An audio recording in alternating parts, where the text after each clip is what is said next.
Guys Redmi का कहना है कि रेडमी नोट 10 प्रो मैक्स जो था ना, वो आज तक का उनका सबसे बेस्ट नोट था, मतलब नोट सीरीज का स्मार्टफोन था।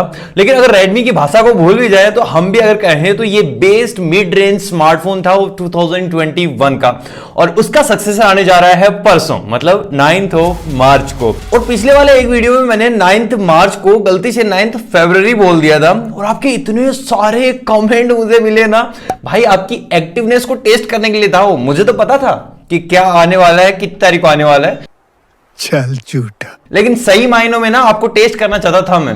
कितना झूठ भाई, झूठ बोलो, बार बार झूठ बोलो। इनको छोड़ते हैं, Redmi Note 11 Pro सीरीज के ऊपर आते हैं। अगर आपको iPhone 12 एंड iPhone 13 सीरीज याद हो और उनके बीच में जो इंप्रूवमेंट्स हुए थे वो आपको थोड़ा निकटता से याद हो, तो आप इस चीज को रिलेट कर लोगे कि Redmi Note 10 Pro सीरीज और Redmi Note 11 Pro सीरीज दोनों के बीच में जो डिफरेंस होगा ना वो ऑलमोस्ट उतना ही होने वाला है। लेकिन कोई बात नहीं, ये भी ठीक है। बस इतना समझ लो कि अभी भी ये जो सीरीज है वो आपके लिए best value for money series होगी, तो इसके बारे में थोड़ा सा डिटेल में जाना बनता है। Without wasting any time let's get started. वैसे Redmi Note 11 Pro सीरीज के ऊपर जाने से पहले मैं आपको एक चीज बताऊं। आज एक रिपोर्ट निकल के सामने आई है 91 मोबाइल्स की। उसके अकॉर्डिंग इंडिया जो है वो स्मार्टफोन मार्केट में सेकंड नंबर पे लीड करता है। मतलब हमारे जो लोग हैं वो 493 मिलियन स्मार्टफोन्स यूज करते हैं, और यहां पे पहला नंबर जो है वो अभी भी चाइना का है, जहां पे ऑलमोस्ट 950 मिलियन स्मार्टफोन यूज होते हैं। भाई जो जनसंख्या है उसमें तो हम ऑलरेडी उनके पास पहुंच चुके हैं, तो स्मार्टफोन में इतने पीछे क्यों? तो कहने का मतलब ये थोड़े और खरीदो, जिसके हाथ में नहीं दिखे उसको थोड़ा दो और थोड़ा स्केल अप करो चीजों को, ताकि हम भी उनके बराबर, समझ रहे हो ना। तो सबसे पहला Redmi Note 11 Pro का पॉइंट है वो है हाईएस्ट रेजोल्यूशन कैमरा ऑफ 2022। ये Redmi का कहना है, वैसे तो Samsung के साथ भी आ चुका है और ये टिल नाउ होने वाला है, क्योंकि आगे आने वाले टाइम में 2022 में ही आपको 200 मेगापिक्सल के कैमरास भी देखने को मिलेंगे। प्राइमरी सेंसर 108 मेगापिक्सल का है जो Samsung की तरफ से आता है, 8 मेगापिक्सल का अल्ट्रा वाइड और 2 मेगापिक्सल का मैक्रो सेंसर। और उसके साथ ही अगर आप 4G वेरिएंट के साथ जाते हो Redmi Note 11 Pro 4G के साथ, तो आपको दुनिया का सबसे हाईएस्ट मेगापिक्सल कैमरा एक और देखने को मिल जाता है इसके साथ, और वो है 2 मेगापिक्सल का डेप्थ सेंसर। बकवास है ये, मजाक था भाई, ये यूजलेस है। लेकिन इस फोन के साथ एक चीज गलत निकल जाती है, और वो है इसके प्रोसेसर की जितनी कैपेसिटी है ना, उसके अकॉर्डिंग आप 1080p 30 fps पे ही रिकॉर्डिंग कर सकते हो। तो ये जो फोन्स होने वाले हैं वो वीडियोग्राफी के लिए ऐसा समझ लो कि बिल्कुल भी नहीं होने वाले हैं। उसके बाद जो दूसरा पॉइंट है वो है Qualcomm Snapdragon 695। ये जो प्रोसेसर है वो काफी कमाल का है, और 4G के साथ आपको G96 देखने को मिलता है। और 5G वाले के साथ Redmi टीज कर रहा है कि ये फ्यूचर रेडी है ऐसे वैसे, और ये कहना सही भी है, क्योंकि भाई इसमें 13 5G के बैंड्स आते हैं। 13 5G बहुत ज्यादा हो जाते हैं भाई साहब। और इसी के साथ 6GB 128GB और 8GB 128GB 256GB नहीं ये दो रैम और स्टोरेज वेरिएंट आपको देखने को मिलेंगे। और इसी के साथ LPDDR4X और UFS 2.2 बेस्ड स्टोरेज होने वाली है। और इसी के साथ लिक्विड कूलिंग होगी आपकी गेमिंग को और ज्यादा अच्छा बनाने के लिए। Best gets better. गेमिंग की बात आई गई है तो अगर आप गेमिंग करते हो और आपने लिया है Redmi Note 11 Pro 4G वाला, तो आप अल्ट्रा स्मूथ पे ही गेमिंग कर पाओगे। उससे ऊपर सेटिंग्स जो है वो आपको नहीं देखने को मिलेंगी इसमें। उससे ऊपर करनी है तो आपको 5G वाले के साथ जाना पड़ेगा। और उसके बाद एक और कमाल का पॉइंट, और वो है 120 हर्ट्ज का सुपर एमोलेड पैनल। 4G लो या 5G दोनों में आपको ये देखने को मिलेगा। और इसके साथ 1200 मैक्स नीट्स ब्राइट पैनल आपको देखने को मिल जाएगा। वाइड कलर गैमेट देखने को मिलेगा। HDR10 होगा, वाइड वाइड 11 होगा। जितने सारे सर्टिफिकेशन है Redmi ने सब ले रखे हैं और आपके लिए ना बिल्कुल एकदम रंगीनियां फैला रखी हैं। और स्पेशल चीज ये है कि पिछली बार 180 हर्ट्ज देखने को मिला था ना, वो इस बार 360 हर्ट्ज हो चुका है।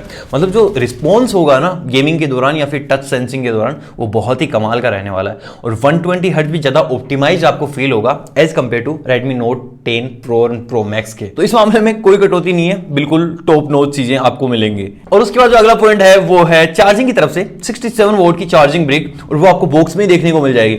मतलब जंप देखो आप, 33 वोल्ट से सीधा 67 वोल्ट पे जंप किया है। और ये जो है वो 75% कर सकता है आपकी बैटरी को महज 30 मिनट्स में, और 100% कर सकता है 51 मिनट्स में। मुझे 75% वाला ज्यादा अच्छा लग रहा है भाई। वो चार्जर आपको बॉक्स में मिलेगा, ये उससे भी कमाल चीज है भाई। लेकिन वहीं बात करें Redmi Note 10 Pro की, जो सबसे ज्यादा वैल्यू फॉर मनी स्मार्टफोन था हमारे अकॉर्डिंग, Redmi के अकॉर्डिंग नहीं, 2021 का, उसके कंपटीशन में आने वाला है Redmi Note 11 Pro 4G। लेकिन ये जो फोन है वो सक्सेसर नहीं, कुछ चीजों में डाउनग्रेड फील होता है, क्योंकि यहां पे आपको टेली मैक्रो लेंस नहीं देखने को मिल रहा है, जो Redmi Note 10 Pro की बहुत कमाल की रेसिपी थी भाई, बहुत कमाल की फोटोज देता था वो, 30,000 वाले फोन्स को भी फेल कर दिया था।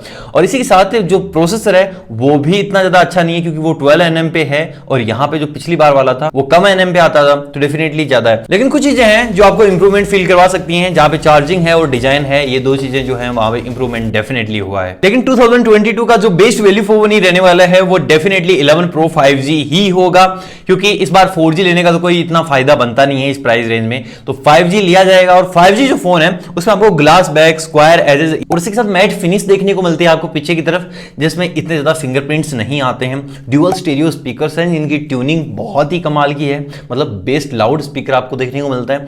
5000 mAh 67 वोल्ट की चार्जिंग, इसी के साथ 13 5G बैंड्स, स्नैपड्रैगन 695, 3.5 mm का जैक, IR ब्लास्टर, फोर्निंग गोला ग्लास 5 का प्रोटेक्शन, ये सारी चीजें मिलके इसको एक ओवरऑल पैकेज बना देती हैं। तो ये उन लोगों के लिए बिल्कुल बेस्ट है, या फिर मैं ये कहूंगी उन लोगों के लिए नहीं, ये सारे लोगों के लिए बेस्ट है जो इतनी प्राइस बजट रखते हैं। लेकिन Redmi एक चीज में यहां पे डेफिनेटली खेलने वाला है और वो है Android 11। Out of the box आपको लेटेस्ट MIUI 13 मिलता है, लेकिन उसके साथ Android 11 ही मिलता है भाई, Android 12 दिया ही नहीं है इन्होंने।